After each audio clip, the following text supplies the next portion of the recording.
Hello, lovelies and gents. Welcome and a very warm welcome back to those of you who are returning today. I am sharing something about what took me 39 years to truly understand some of these things.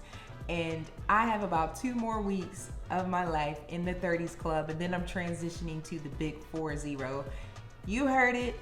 40 years old, and I wanted to just take this time to share things that have changed my perspective on things. And I want to say, do not waste any more of your time.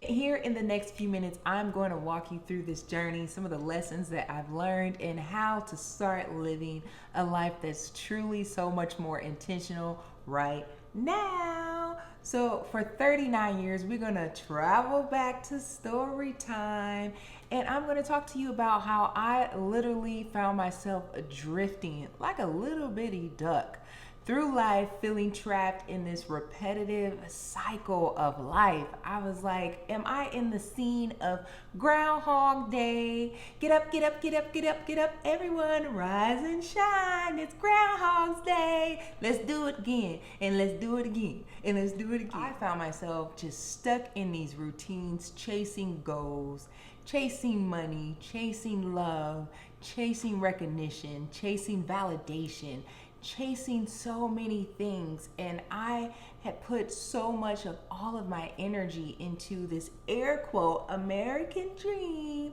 and I was like, it's time to start putting my energy into my personal dreams.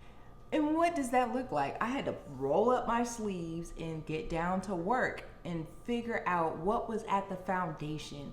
What was at the foundations of some of the root problems that were leading to me feeling as if I was in this mundane cycle. I had adopted this mentality that you have to be all things at all times for everyone, which entails started to create this savior complex for me. I started feeling like, okay, where is that connected to? That's connected to some form of some spiritual abuse, some spiritual witchcraft that was going on here.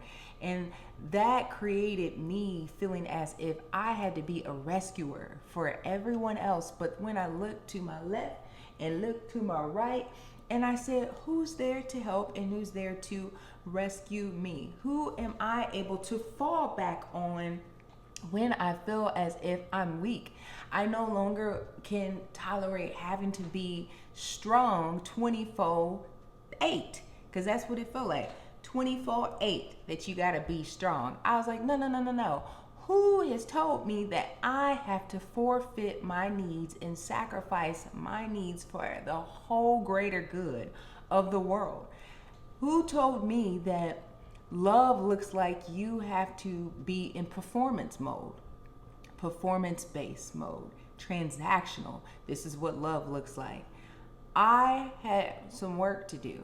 I was like, people were constantly trying to control my schedule as if they owned every part of my life. How is this even fair that I accepted to come here on planet Earth just to be a little puppy? I beg to differ. I've been for too long a yes woman. And where does no fit into this equation?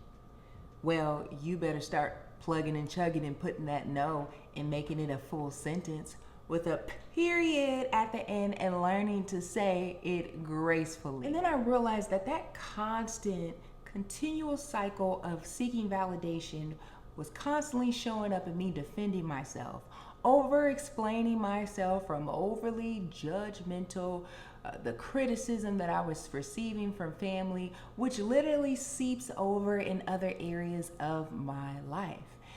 It looks like areas of relationships, areas within finances, within my spirituality. I was realizing that there was a common theme that was here, and it needed to be reversed quick, fast, and in a hurry. And at this point, I realized that my no didn't really mean no, and my yes didn't really mean yes.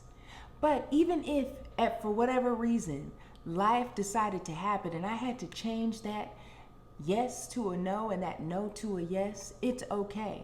And I had to realize that my boundaries, they were pretty much corroded. That's the reason why I had become a pushover. My boundaries were also non-existent, and that needed to change too. And so these were some things that I definitely had to work on in making that 180-degree change. I woke up one moment and I said, choose you. Be willing to walk away from these displeasing one-sided relationships. I had been dealing with working so hard at trying to figure out this bigger picture that never clicked. I was so busy, I was frazzled, I was stressed, and I was often left feeling very empty and isolated and almost kind of excommunicated from my tribe. Then I realized that my belief system was contributing to this problem too. It had created a stronghold. It was keeping me in bondage. It was keeping me living very small when God really wanted to bless me in a bigger way.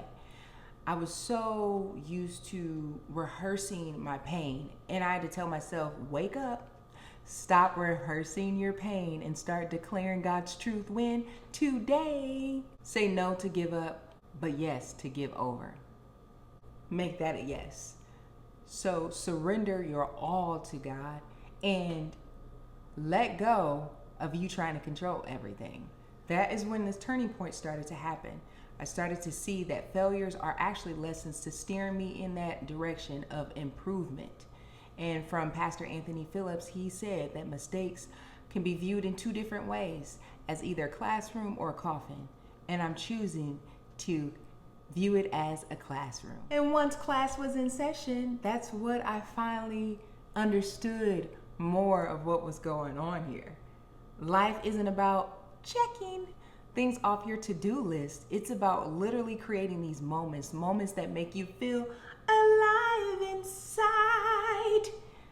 Yes, wake up, ignite the fire that you had burning inside of you that had literally been dimmed out by so many distracting, devastating, negative Nancy voices. And I learned that every day is an opportunity to choose passion over routine and purpose over comfort. Not everything that feels familiar is safe. And that's how evil will creep up in your thoughts. You got to take control of your thoughts, telling you, stay right there. You're going to feel good. You're going to get everything you want. That's a lie, because that will lead to you forfeiting and missing out on true connections, keeping you in an isolated place. And remember, an idle mind is a devil workshop. So this is a way that you can reflect each day. You can ask yourself, what made me happy today? And what made me feel depleted? And if it made you happy, focus on increasing more of that happiness. If it depleted and drained you, delete it. Never too late to change courses. There are so many people that change it up at different life stages. And I've learned that this right here could be your biggest breakthrough. Okay, when it comes to you stepping outside of that comfort zone, find your flow. Find your flow and fill your life with that joy. It was so many good nuggets in there. I could continue on, and I'm gonna have to put together some other videos so I can come to you with other good, encouraging things of this life journey heading into this new decade. In the meantime, I want to say, live a life that's so joyous, that's full of so much ease, and that's making intentional choices to live a life that's full of cheer, chat,